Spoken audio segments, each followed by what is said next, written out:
Welcome to Mechanic. Today here in Mechanic we have our 2015 Chrysler 300 here, and we have a check engine light on and some other issues, and so we're going to read our car here and be able to potentially diagnose what it is, or come up with what would be maybe a couple things to look for on this particular issue here.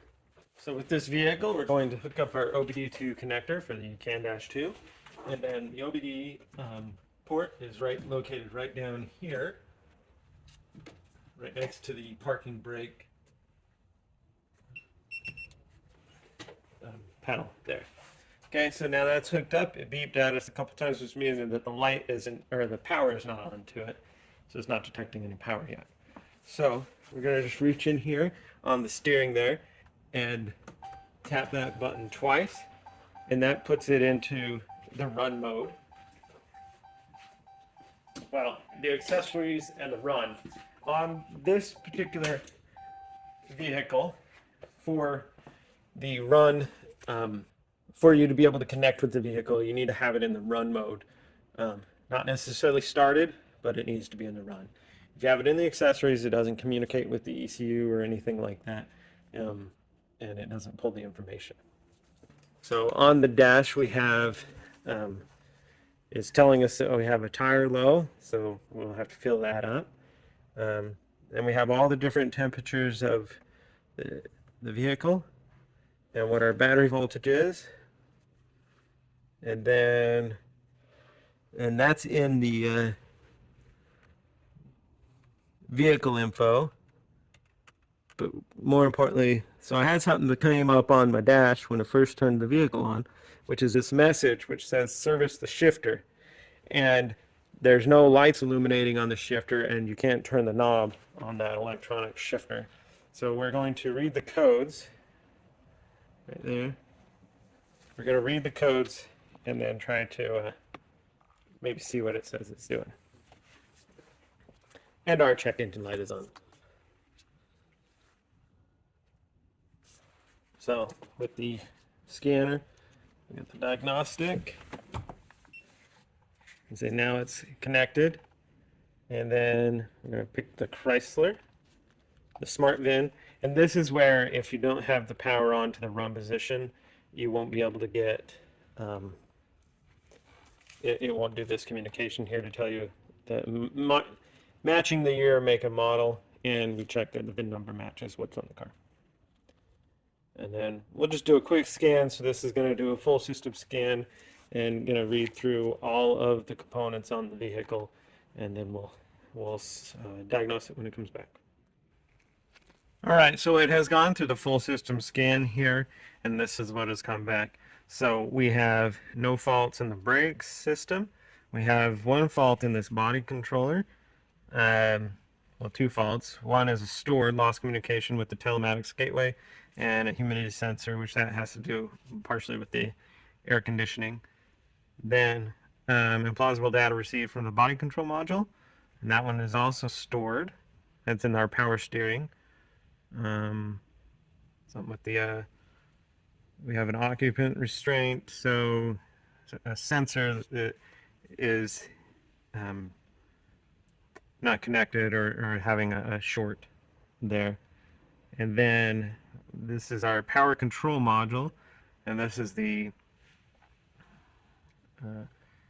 we have two sensors here, these two that are stored, and request the DCM transmission control request forced the engine to shut down, supposedly. And then here we have, this one's weird because it's in the radio frequency hub, and we have a U010330, which is saying that these are active, and it lost communication with the electronic gear select shift module. And then tire pressure, we know that we have that because we have a low battery or low tire to fill up. And then this one in our transmission control module, we have the U126700 is active, no valid data from the ESM, CAN-C or CAN-D PT, right? Parked by wire, unintended, out of park position. That one is stored, and that is the when you pull the the lever to be able to get your car into neutral. I think that's what trips that. Lost communication with your electric shift module, which we got that same code, and then we got a U11E300, which is lost communication with the ESM and some CAN, right? So those are some big ones right there, and those are something for us to be looking at because we don't have communication with the transmission per se.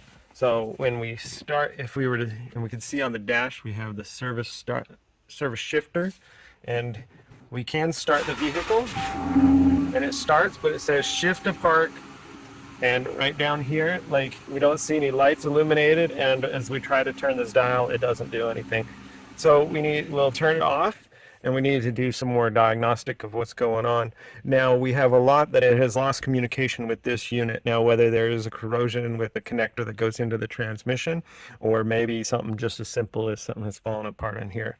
Like I said, this is what you pop out, and then you can be able to pull this to put your vehicle into neutral to get it out of the neutral, the park safety, so that you can move your vehicle. But maybe something has come disconnected under here through the electronics there. So we're just going to pop that little cover off, or this whole cover. Okay, so I'm going to pop this cover off and see what's going on down here.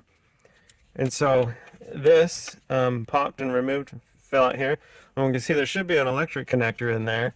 So for some odd reason it had come undone. Most likely this safety lock here wasn't installed. And so that can be just as simple as that this fell out and unhooked, or maybe when you had to do some other work you forgot to rehook that up. And now when we hook this up, we did hear some movement go on through there, but make sure that you make your the safety lock there that locks it so that it shouldn't fall out again. And now we can line this back up, snap it back in, and now let's see if that happened to be the simple fix for this. In that, or they've got the transmission control module, or sometimes the ECM. There's all types of things, but this communicates with a lot of different things. And so that was definitely disconnected for whatever reason. It had fallen apart, fallen undone. And if you had taken it apart and maybe forgot to put that safety lock back. So we are going to start the vehicle. And we can see right now, we already have our lights that light up in here in the park, reverse, neutral, and drive.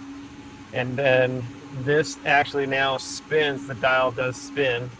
And so we can put it into gears and so forth like that.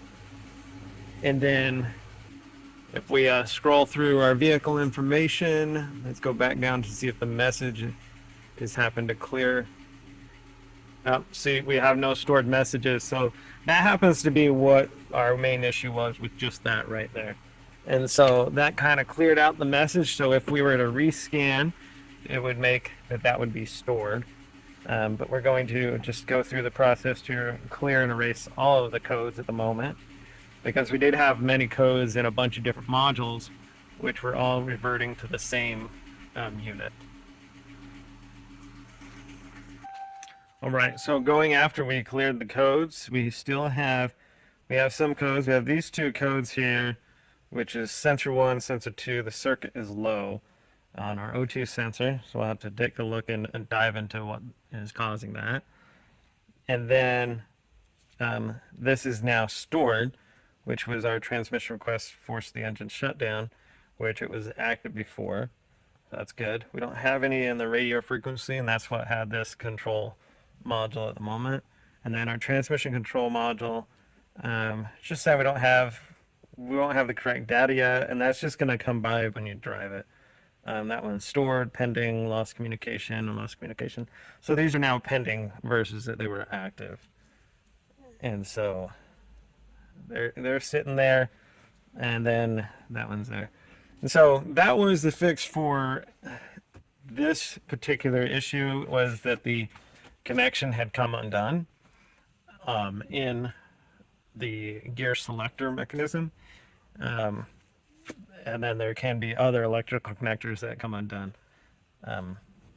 So if you do have a problem, or if your thing is telling you to shift to park and then your selected gear, or also that the gear selector needs service. That could be potentially one issue, is that your cable had just barely come undone, or had come undone in the selector module. Thanks for watching. You can